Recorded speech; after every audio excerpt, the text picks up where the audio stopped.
계속해서 대구 경북 소식 전해드리겠습니다. 어제 시행된 대학 수학능력시험이 상당히 어려웠다는 분석이 나오고 있습니다. 당장 내일부터 수시 대학별 고사가 시작되는데 앞으로의 입시 전략 어떻게 준비할지 알아봅니다. 이상원 기자가 보도합니다. 수능시험을 치른 수험생들은 답안을 가채점해 자신의 예상 점수를 파악합니다.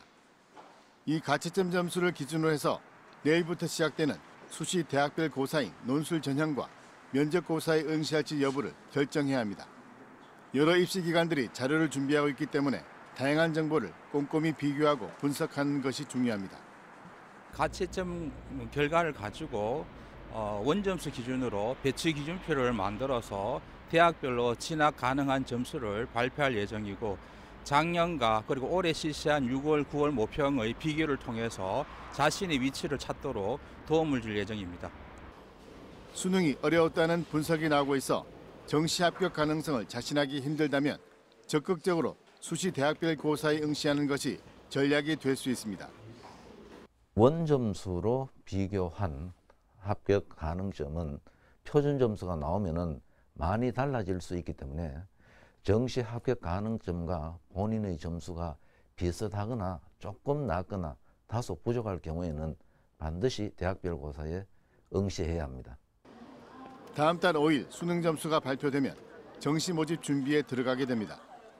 정시 모집에서는 표준 점수 100분위 같은 수능 점수 활용 지표와 영역별 반영 비율의 차이에서 자신에게 어떤 영역이 유리한지 불리한지 파악하는 것이 중요합니다. 이 점에 유의해 자신의 성적을 극대화할 수 있는 대학을 찾아 지원을 검토하는 것이 효과적입니다.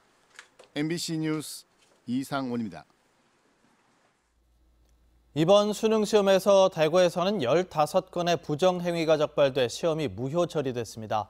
4교시 담구 영역 응시 절차를 위반한 사례가 11건, 디지털 시계 등 반입해서는 안 되는 물품을 소지한 사례가 3건, 책상 서랍에 다른 과목 내용이 있는 시험지를 보관한 사례가 1건이었습니다.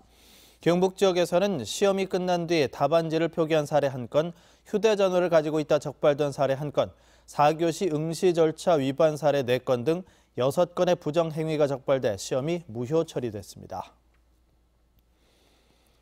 한국도로공사는 내년 2월부터 도로공사가 관리하는 전국 고속도로의 모든 휴게 공간에 무료 와이파이 서비스를 제공합니다. 도로공사는 내년 2월부터 졸음쉼터와 주차장 휴게소에도 이동통신 3사 공동 참여로 공개형 와이파이를 설치해서 통신사에 상관없이 무료 와이파이 서비스를 이용할 수 있게 됐습니다. 졸음쉼터와 주차장 휴게소까지 서비스를 확대하면 휴게소, 졸음쉼터, 주차장 휴게소, 수도권 버스 정류장 및 환승 정류장 등 모든 휴게 공간에서 무료 와이파이를 사용할 수 있습니다. 대구에서는 처음으로 달성군이 중학교 전면 의무급식을 합니다. 달성군은 내년도 예산안에 의무급식에서 빠진 중학교 2, 3학년 의무급식비 24억 8천만 원을 포함해 달성군 의회에 제출했다고 밝혔습니다. 달성군에는 중학교 17곳이 있는데 중학교 2, 3학년 5,800여 명이 대상입니다. 대구시와 대구시 교육청은 예산 부족을 이유로 내년도 예산안에 중학교 1학년 의무급식비만 편성했습니다. 빛깔찬 영양김장축제가 오늘 영양에서 개막합니다. 영양김장축제는 김치 담그기와 보쌈 먹기, 김장 경연대회 등의 다양한 행사로 나흘 동안 계속됩니다. 또 절임 배추 등 김장 재료를 판매하고 방문객이 직접 담근 김치를 가져가는 행사도 마련됩니다. 한편 가격조사기관인 한국물가정보가 올해 4인 가족 기준 김장 비용을 조사한 결과 전통시장은 26만 7천 원, 대형마트는 30만 8천 원이 들어가는 것으로 나타났습니다. 한수원의 3분기 영업이익이 5,300억 원으로 작년 같은 기간에 비해서 14.7% 증가한 것으로 나타났습니다.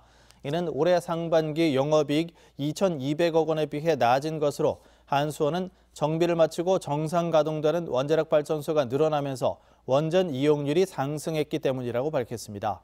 하지만 월성 1호기 조기 폐쇄와 신규 원전 6기 백지화의 영향으로 올해 3분기까지 당기 순손실 2,200억 원이 발생했다고 설명했습니다. 국채보상운동 기념물이 유네스코 세계기록유산으로 오른 1주년을 기념해서 유네스코 특별전시관이 문을 엽니다. 국채보상운동 기념관에 마련된 특별전시관은 오늘 오후 4시에 문을 열어 국채보상운동의 고유한 정신과 가치가 전 세계인에게 인정받게 된 의의를 영상자료로 표현합니다. 고한말 우리나라의 대표적 국권수호운동 중 하나인 국채보상운동의 기념물은 지난해 10월 유네스코 세계기록유산에 올랐습니다. MBC 뉴스를 마칩니다. 고맙습니다.